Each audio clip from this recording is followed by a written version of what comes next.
Pertama-tama mari kita panjatkan puji dan syukur atas kehadiran Allah Subhanahu wa taala yang telah memberikan rahmat serta hidayahnya sehingga kita dapat berkumpul pada ruang NPG 5 FK Universitas Maritim Raja Ali Haji.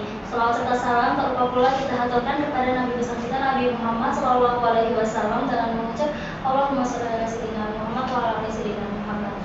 Sebelumnya terima kasih kepada dosen penguji saya Ibu Rabina Aprila SPD MPD, dosen pembimbing saya Bapak Ardi Widyasa Bekti SPD MPD, dosen pembimbing lapangan saya Ibu Ina Fitriya SPD MSI serta koordinator pembimbing lapangan saya Bapak Radiansa SSI. Sebelumnya perkenalkan nama saya Putri Fitriani dengan NIM 2203040007. Di sini saya akan mempresentasikan hasil penelitian saya pada sidang skripsi S1 Pendidikan Kimia dengan judul pengaruh variasi volume sampel terhadap nilai CA-Hardness atau kesadaran kalsium pada indirect flame water 195A di PT Ecogreen Oleo Chemicals Batam. Selanjutnya terdapat pendahuluan di mana di latar belakang rumusan masalah, tujuan penelitian dan manfaat penelitian. Di latar belakang, Indonesia ini dalam pertumbuhan industri yang sangat pesat memerlukan sistem pendingin yang efisien untuk menjaga suhu operasional pada peralatannya. Salah satu sistem pendinginnya itu adalah sistem indirect cooling water atau ICW yang digunakan untuk mengatur suhu tanpa bersentuhan langsung dengan sumber panasnya. Lalu pengolahan air dalam ICW ini untuk menjaga kualitasnya kita harus menjaga pembentukan keras serta korosinya. Lalu pengendalian pada kesadaran kalsium di ICW ini sangat penting karena tingginya kadar kalsium itu dapat mengurangi efisiensi pada perpindahan panas pada sistem tersebut. Selanjutnya, dari latar belakang itu muncul rumusan masalah. Yang pertama ada seberapa besar kandungan nilai CA-Hardness pada sampel indirect flame water 195A plan EOB2. Lalu, apakah ada pengaruh dari variasi volume sampel pada indirect flame water 195A terhadap hasil CA-Hardness? Terbitlah tujuan penelitian dari rumusan masalah tersebut, yaitu untuk mengetahui berapa besar kandungan nilai CA-Hardness pada sampel indirect flame water 195A plan EOB2 dan untuk mengetahui pengaruh variasi volume sampel pada indirect flame water 195A terhadap nilai CA-Hardness yang diteliti. Terdapat dua manfaat penelitian. Yang pertama, ada penelitian ini dapat menemukan solusi untuk mengatasi kesadaran kalsium yang terdapat dalam perantara air dalam flame water. Lalu untuk memberikan informasi tentang perbandingan variasi volume sampel di kesadaran kalsium dalam air indirect flame water. Selanjutnya kita masuk pada tinjauan pustaka. Terdapat 4 subbab, yaitu dari dasar teori, penelitian relevan, kerangka berpikir, dan hipotesis penelitian. Di tinjauan pustaka yang pertama ada indirect flame water 195A. Jadi indirect flame water 195A ini adalah salah satu air yang didinginkan dengan cara mengontakkan udara secara langsung dengan air tersebut. Air ICW 195A ini berada di plan EOB2 dengan menggunakan teknologi bernama Davy Plan. Seperti pada gambar, nanti air ICW itu akan diteruskan kepada heat transfer improvement yang nanti akan ditambahkan beberapa chemical, lalu air tersebut akan mengalir pada tub atas itu yang bernama cooling system, yang dimana nantinya akan terjadi evaporasi sehingga air itu akan mengurang. Setelah berkurang air itu nantinya akan ditambahkan air demin supaya tetap menjaga kuantitas dari air-air pada ICW tersebut. Selanjutnya ada CA-Hardness. Sebelum bahas CA-Hardness, adanya hardness atau kesadaran air, di mana kesadaran air adalah sifat air yang menunjukkan konsentrasi ion kalsium dan magnesium di dalamnya. Nah, sekarang kita membahas tentang CA-Hardness atau kesadaran kalsium. Secara khusus merujuk pada jumlah ion kalsium yang terlarut dalam air. Kesadaran ini dapat menyebabkan beberapa masalah dalam sistem distribusi air, peralatan rumah tangga, dan industri. Selanjutnya ada dosimetritrator. Dosimetritrator ini adalah alat laboratorium yang digunakan untuk titrasi otomatis dengan presisi dan akurasi yang tinggi. Alat ini memungkinkan pengukuran volume reagen yang akurat yang dimana digunakan untuk berbagai jenis titrasi. Dengan otomatisasi, dosimetritrator ini meningkatkan efisiensi laboratorium dan mengurangi kesalahan manusia, serta dilengkapi juga dengan adanya magnetic stirrer untuk mencampurkan larutan dengan modelan magnet yang menciptakan aksi pengadaan homogen tanpa adanya kontaminasi.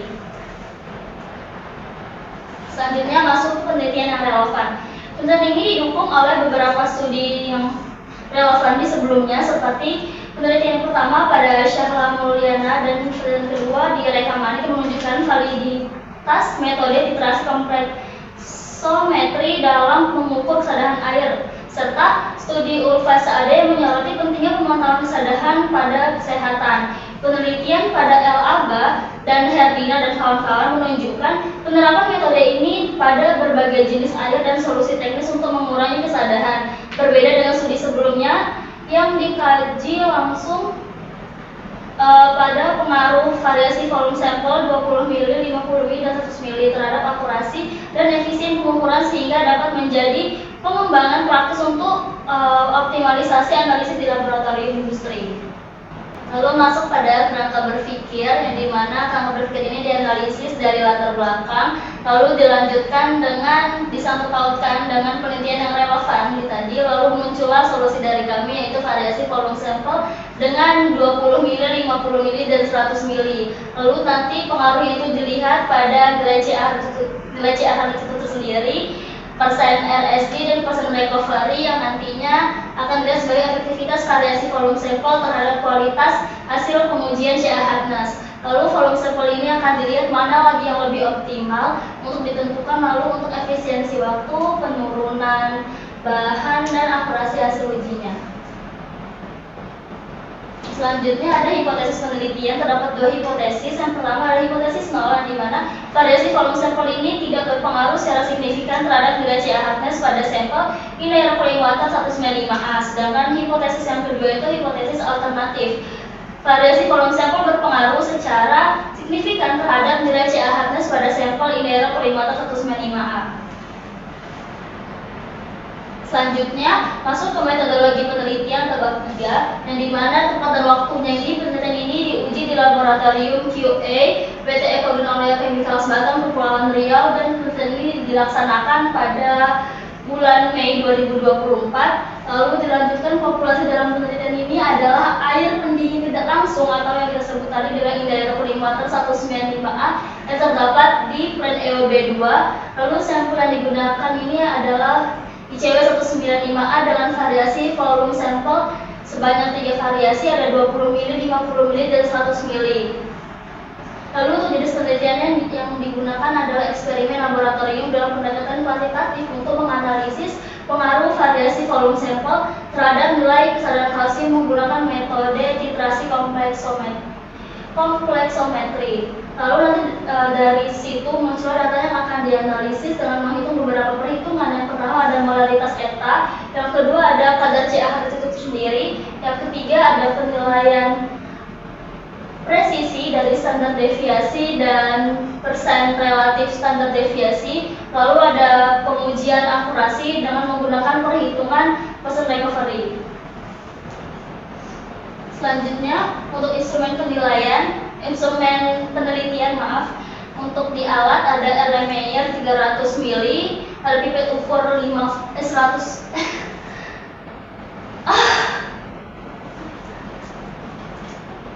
Selanjutnya masuk pada instrumen penelitian. Yang pertama di alat ada Erlenmeyer 300 ml, pipet ukur 10 ml, ada bulb, gelas beker 100 ml, dosimetrikrator dengan pengaduk magnetnya, dan yang terakhir ada batangan pengaduk magnet. Untuk bahan terdapat yang pertama ada larutan natrium hidroksida atau 1N, larutan indikator kalkon, serta larutan titran standar etan 0,01 molar.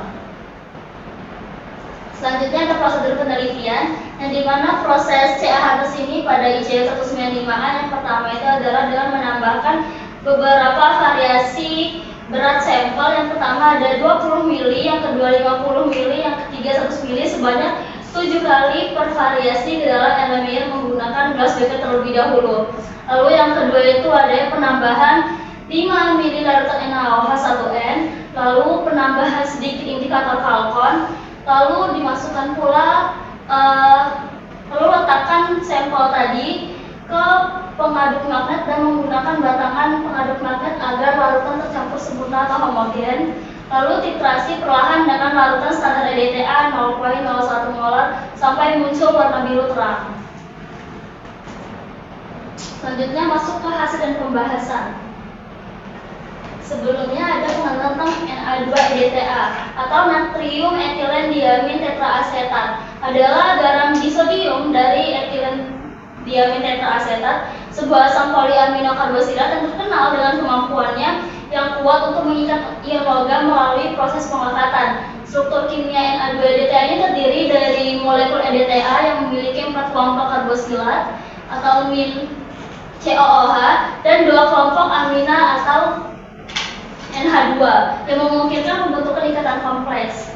Selanjutnya, muncullah nilai molaritas larutan titran eta, yang dimana dosimet ini digunakan untuk mendapatkan data volume titrasi sebagai landasan dalam mencari molaritas dari larutan EDTA. Pada pengenceran standar primer yaitu CaCO3 akan didapatkan data seperti berikut. Yang pertama itu CaCO3-nya ditimbang sebanyak 0,1 gram, lalu untuk volumenya 100 ml, berat molekulnya itu ada 100 gram per mol, lalu hasil dari perhitungan itu standar CaCO3-nya itu menghasilkan 0,01 molar. Selanjutnya ada data titran hasil variasi volume sampel CaH+ pada ICW 195A. Telah dilakukan perlakuan kesadaran kalsium pada 3 variasi volume sampel yang telah dilaksanakan sebanyak pengulangan 7 kali. Berikut data hasilnya. Yang pertama itu ada variasi dari 20 ml dengan rata-rata 0,774. Lalu untuk 50 ml 1,835 dan 100 ml itu 4,017. Selanjutnya ada data formulasi variasi volume sampel CaH+ pada ICW 195A. Dengan adanya data tadi, dimasukkan pula hasil dari volume itu ke dalam rumus CaH+ yaitu V1 dikali M dikali MR CaCO3 dikali 1000 per volume. Lalu didapatkan pula hasil dari rumus tersebut untuk 20 ml itu mendapatkan rata-rata 38,69 ppm, untuk 50 ml itu mendapatkan data 36,73 ppm, sedangkan yang 100 atau sesuai dengan work instruction itu dia mendapatkan 40,17 ppm. Lalu di sini terdapat persen RSD. Persen RSD itu adalah persen relatif standard deviation, yang dimana persen RSD ini adalah parameter untuk menilai presisi pada suatu metode analisis. Presisi ini mengukur sejauh mana hasil pengukuran konsisten ketika pengukuran diulang dalam kondisi yang sama. Untuk rumusnya itu adalah persen RSD sama dengan standar deviasi per rata-rata dikali 100%. Untuk hasilnya, jadi dari yang didapatkan rata-ratanya tadi, di 20 ml itu kita mendapatkan 38,69 ppm, 50 ml mendapatkan 36,70 ppm, dan 100 ml mendapatkan 40,17 ppm.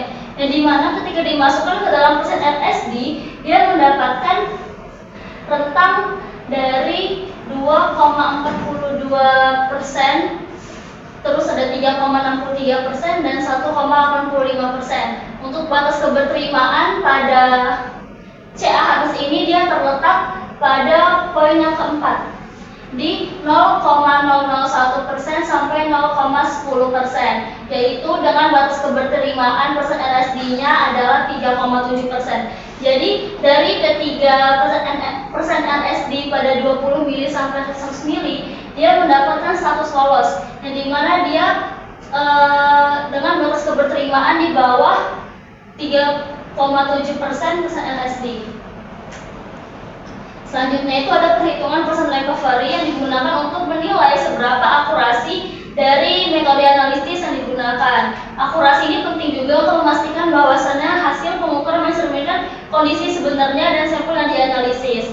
Untuk rumusnya, persen recovery ini sama dengan measured value per target value atau true value dikali 100%. Jadi untuk persen recovery ini didapatkan untuk 20 ml itu berdasarkan tabel 5 tadi 96,32% untuk 20 mili, 91,36% untuk 50 mili, dan 100% untuk 100 mili. Untuk yang 100% itu kenapa ada 100%? Karena di dalam target value atau true value yang digunakan adalah volume sampel yang 100%, karena ini menggunakan perhitungan di dalam work instruction. Lalu ketika ditengok dari kriteria keberterimaan akurasi yang terdapat di EOB WIQA 205 ini, CA tetap berada pada poin yang keempat, yaitu dengan 0,001% sampai 0,10%, dengan rentang 90 sampai 107%.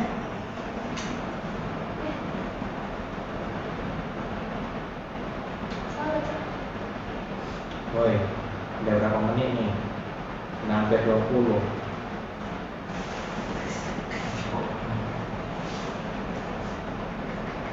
Persen recovery ini didapatkan dengan rentang 0,1 ppm sampai 10 ppm, dengan persen recovery-nya itu dari 80 sampai 110%.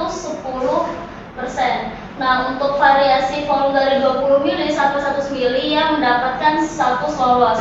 Selanjutnya masuk ke kesimpulan. Jadi berdasarkan peneliti yang dianalisis tadi, berdasarkan analisisnya, kandungan CA pada sampel ideal polimer 195A plan EOB2 adalah dengan rata-rata 4,017 ppm, dan yang diformulasikan adalah rata-ratanya 40,17 ppm. Lalu berdasarkan analisisnya, terdapat pengaruh tetapi tidak signifikan untuk variasi volume sampel ideal polimer 195A terhadap nilai CA hardness. Terlihat pada nilai persen RSD untuk variasi volume sampel 20 mili, 50 mili, dan 100 mili, masing-masingnya adalah 2,42%, 3,54%, dan 1,85%. Semua nilai dinyatakan lolos karena berada di bawah batas keberterimaan presisi yang ditetapkan, yaitu 3,7%. Selain itu pula, nilai persen recovery untuk masing-masing mendapatkan nilai 96,32%, 91,44%, dan 100%. Semua nilainya berada dalam batas keberterimaan, yaitu 90-107%. Lalu untuk implikasinya, hasil penelitian ini menunjukkan bahwasannya variasi volume sampel ini tidak memberikan perbedaan yang signifikan terhadap akurasi dan presisi hasil pengujiannya.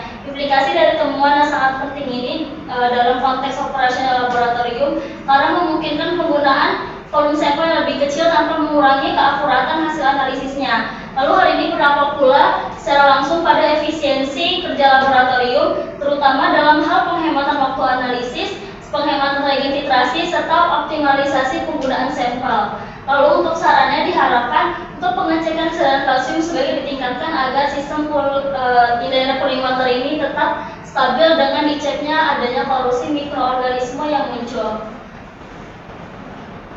Mungkin cukup sekian dari presentasi hasil penelitian saya kepada Ibu Rabena. Baik, kepada Putri Fitriani ya. Di sini aku mau bertanya kepada Putri, apa sih perbedaan kesadaran kalsium dengan kesadaran total? Baik Ibu, kalau misalkan kesadaran kalsium itu adalah kesadaran yang mencakup beberapa ion seperti adanya ion Ca+, lalu adanya Mg2+, Fe, dan Cu. Selanjutnya, misal dibandingkan dengan kesadaran kalsium ini hanya merujuk kepada ion Ca saja, Bu. Lalu kenapa kamu menggunakan EDTA sebagai titrannya? Lalu apa prinsip kerjanya dengan indikator kalkon? Kenapa menggunakan EDTA sebagai titran? Karena ion-ion magnesium dan kalsium akan membentuk senyawa kompleks menjadi CaED kompleks. Lalu adanya penambahan indikator kalkon karena nantinya kalkon akan berikatan dengan Ca2+ yang untuk membentuk ion kompleks dengan tanda nanti berwarna merah anggur. Lalu ketika dititrasi dengan EDTA, seluruh ion kalsium itu nantinya akan berikatan langsung dengan EDTA-nya. Nah, kalkon nanti akan lepas kepada kompleksnya dan akan kembali ke bentuk dan akan kembali berbentuk bebas dengan munculnya warna biru terang yang menandakan itu bahwasannya titik akhir literasi sudah muncul. Baik, nah selanjutnya itu ini kan kamu metode menggunakan variasi volume sampel ya, yang 20, 50 sampai 100 mili. Nah, apakah ini ada dasar literaturnya atau hanya asumsi kamu aja supaya praktis? Untuk dari kenapa mengambil 3 variasi tersebut, Bu, karena dilihat dari kerja saya saat magang lalu, yang dimana kalau kita menurut pada work instruction dia menggunakan 100 mili. Terus kalau misalkan kita melakukan praktikum langsung atau kita melaksanakan tugas kita secara langsung secara bekerja, itu dia akan menghasilkan akan menggunakan 20 mili, sedangkan 50 mili itu saya gunakan untuk sebagai penengah antara yang digunakan secara langsung dan untuk work instruction-nya. Jadi itu penengah-tengahnya 50 mili nya. Jadi sudah ada ya dasar literatur? Sudah ada, Bu. Baik, terima kasih kepada Ibu Rabena Aprila. Cukup sekian presentasi sidang skripsi saya akhiri. Wassalamualaikum warahmatullahi wabarakatuh. Selamat siang. Baik, Waalaikumsalam warahmatullahi wabarakatuh. Kepada Ananda Putri Fitriani mungkin bisa menunggu terlebih dahulu di luar. Berikan Ibu waktu sebentar untuk mengecek dan menilai hasil dari eksebisi. Baik, Bu.